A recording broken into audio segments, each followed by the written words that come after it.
Picture this. You're gliding across glass-calm water. No roar, no fumes, just pure silence. Then you realize your outboard isn't dead. It's electric. What happened to the future of boating we were promised? Because this story doesn't begin with noise, it begins with a whisper that changed everything. Every decade or so, boating magazines dust off the same prophecy. Electric outboards are the future. And to be fair, they've been saying that since before color TV. It started back in 1881, when a French inventor named Gustave Trouvé strapped a tiny electric motor and battery onto a rowboat, the world's first outboard motor. It worked beautifully for about 30 minutes. Then the battery died, and everyone went back to steam and gasoline. Fast forward to the 1970s, and the dream flickered again.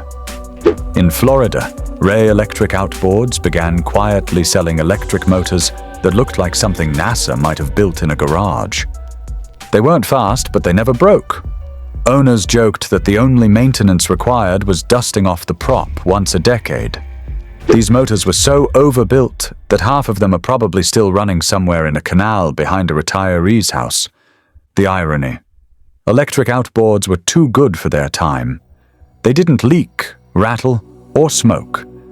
And somehow that made people suspicious. Boaters missed the familiar ritual of choke pulls and oily knuckles. One old-timer put it best: if it doesn't smell like gas and make noise, it ain't working. So while electric quietly hummed along in the background, the rest of the boating world fell head over heels for horsepower and chrome cowls. The industry chased decibels, not silence. And by the time the environmental movement finally caught up, electric had already been around for a century, just waiting for the world to notice. Today, that future is finally catching up with the past.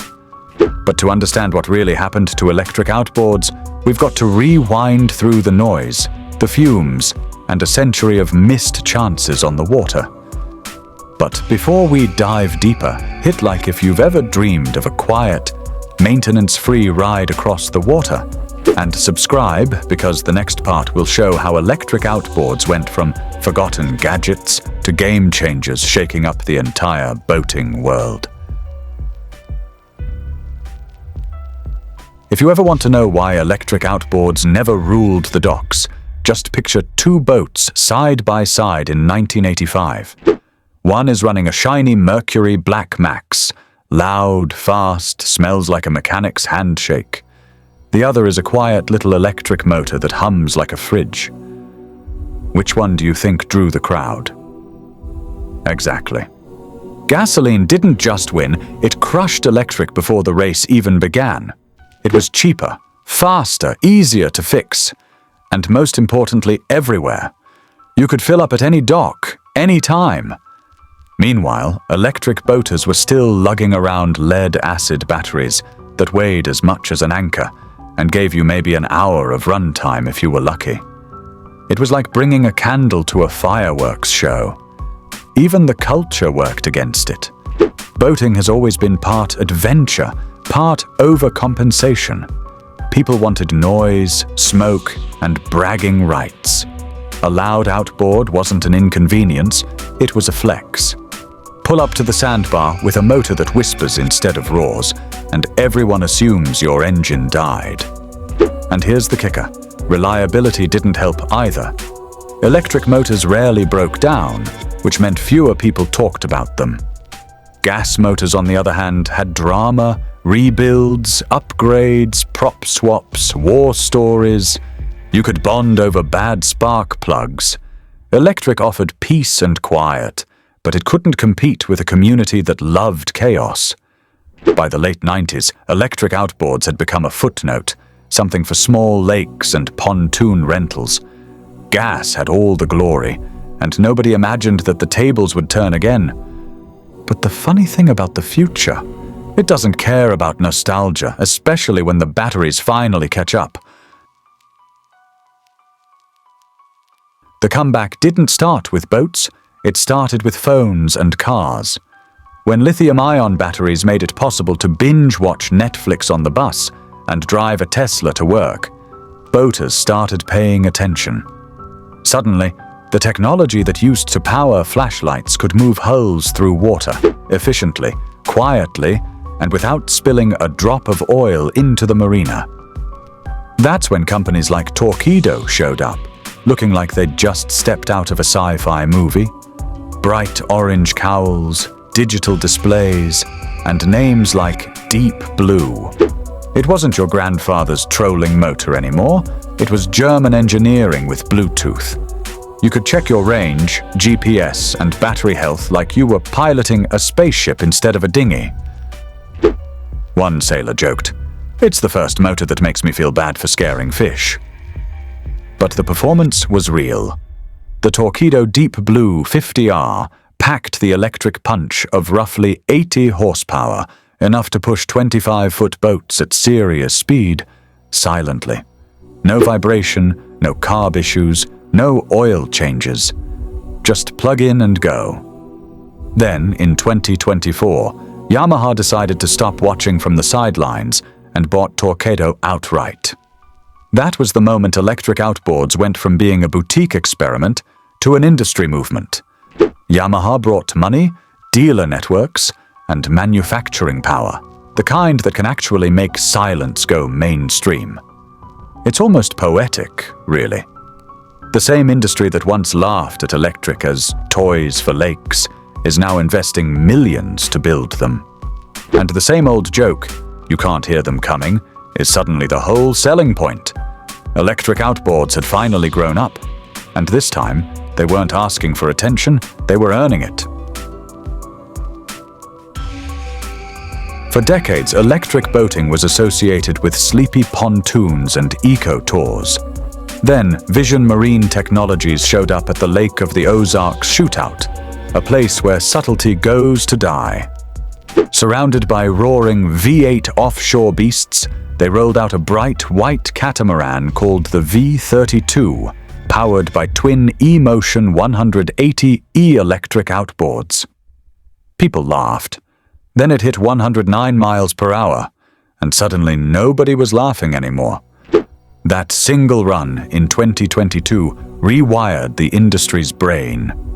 Electric didn't just prove it could compete, it proved it could dominate in raw acceleration. No gear shifts, no lag, no roar, just instant torque, like a lightning bolt with propellers. One spectator said, "It didn't sound fast, it just looked like the laws of physics gave up." Meanwhile, over in Norway, Evoy was cooking up the Storm 300-plus horsepower, a massive 800-volt outboard designed to power 30 to 40-foot boats. It looked like something Darth Vader would use for deep-sea fishing. The company claimed it could match a 450-horsepower gas engine, but with zero emissions and none of the maintenance nightmares. Even the Norwegians, who are famously calm, got excited enough to call it the Tesla of the fjords. Electric wasn't slow anymore, it was scary fast.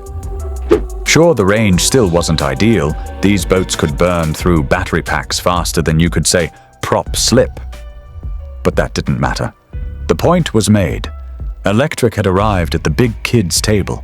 Suddenly, the same folks who once mocked electric motors were now debating which battery chemistry had the best power curve. The silence wasn't weakness anymore. It was confidence. Electric had officially gone from golf cart to God mode. Here's where things get real. For all the hype, range is still electric boating's Achilles heel, the part of the story where optimism meets physics. Every boater's dream is freedom, but freedom burns energy. And water is a cruel medium, dense, draggy, and completely unforgiving. Boats don't coast like cars, they either move or they don't. Even the best lithium packs, the same kind used in Teslas, struggle when you're pushing a 25-foot hull through chop for hours. A full charge might get you 20 to 30 nautical miles if you're conservative. Double that if you baby the throttle. Compare that to a gas outboard. and you'll see why most people still fill up instead of plug in. As one salty captain said, "Electric range looks great until you're 5 miles from home, and the only thing humming is the seagulls." Manufacturers have tried clever workarounds. Torqeedo's Deep Blue system offers modular battery banks, while Mercury's Avatar line uses swappable lithium packs. Pop one off, slide in another, and keep cruising. It's smart, but it's not perfect. Batteries are heavy, expensive, and recharging them at most marinas still feels like trying to find Wi-Fi in the middle of the ocean. And that's the frustrating part. The technology works. The experience is incredible. But when your day on the water is defined by weather, current, and instinct, you don't want to think about kilowatt hours. You want to twist the throttle and trust it'll get you home. So while electric conquered silence, torque, and style, it's still fighting the one battle that every boater understands deep down: endurance, the kind that only gallons or gigawatts can buy.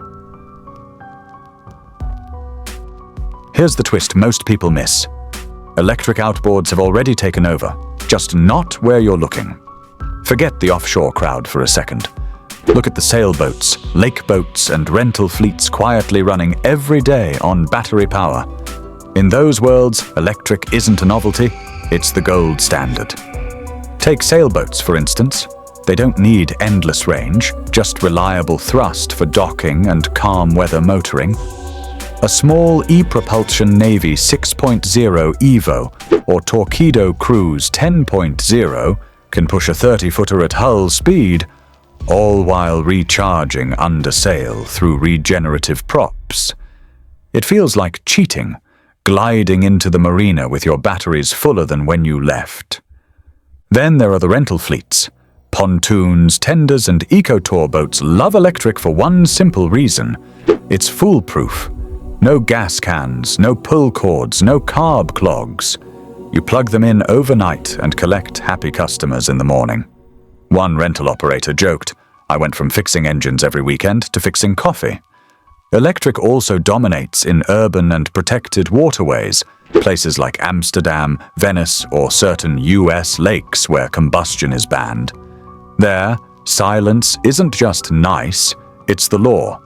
And electric doesn't just comply, it thrives. And perhaps the best win? Maintenance or the lack of it? No oil changes, no winterization, no mystery rattles that only happen when your mechanic isn't around. An electric motor has fewer moving parts than a gas carburetor alone. So while everyone's still debating range, thousands of boaters have already made the switch, because sometimes you don't need to cross an ocean. You just need a boat that starts every time, runs clean, and lets you hear your own thoughts on the water. For decades, electric outboards were the domain of small startups and idealists. But when Mercury and Yamaha showed up, everything changed. Suddenly, this wasn't a science project anymore, it was a power shift. Mercury kicked the door open in 2023 with the Avatar 7.5e, a plug-and-play electric outboard that looked more like an iPhone accessory than a motor. It had a removable lithium pack, integrated display, and a charging handle that snapped on like a MacBook charger. Simple, elegant, and built for everyday boaters. The follow-up models, the 20e, 35e, and upcoming 75e turned heads because they came from a company that once defined gasoline dominance. Meanwhile, Yamaha wasn't about to be left behind. Their full acquisition of Torqeedo in 2024 sent a clear message. They weren't dabbling, they were all in. Yamaha's dealers, who'd spent decades selling 2-strokes and 4-strokes, now had access to one of the most advanced electric portfolios on the planet. You can imagine the conversations. "Remember when we laughed at these orange things?" Yeah, not anymore. And here's the beauty of it. These companies aren't trying to erase gas. They're planning for coexistence. They know weekend warriors and offshore anglers won't ditch fuel anytime soon, but they're also smart enough to see the writing on the wall. especially with regulations tightening and younger boaters caring more about sustainability than horsepower. It's like watching a heavyweight boxer suddenly start training for marathons. The industry's tone has shifted from "if electric works" to "when it takes over." And when brands like Mercury and Yamaha start betting big, the rest of the world usually follows, whether it's ready or not. Here's the truth most brochures skip. Electric outboards didn't fail, the boating world just wasn't built for them. Marinas are wired for light bulbs, not high-voltage charging. Infrastructure that makes EV cars easy barely exists on the water. You can't exactly call a tow truck when your battery's low, unless it floats and serves beer. Then there's human nature. Boaters are loyal to what's worked for generations.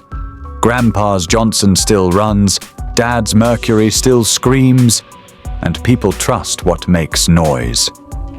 Convincing them to trade that for a whisper is like asking Harley riders to switch to scooters. Technically better, but emotionally blasphemous. The economics don't help either. Electric outboards cost more up front, and while long-term savings are real, humans aren't patient.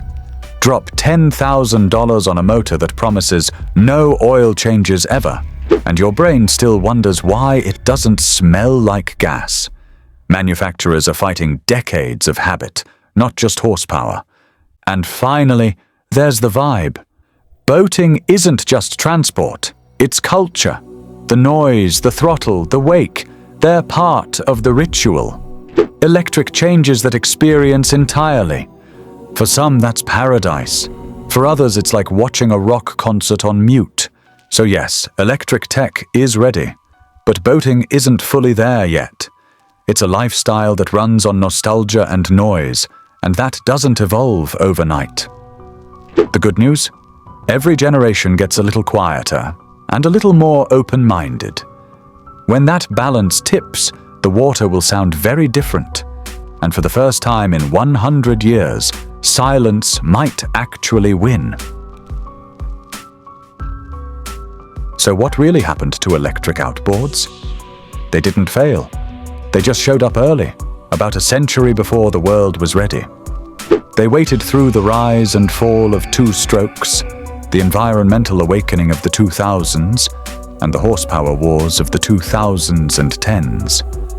And when they came back, they brought everything gas motors couldn't.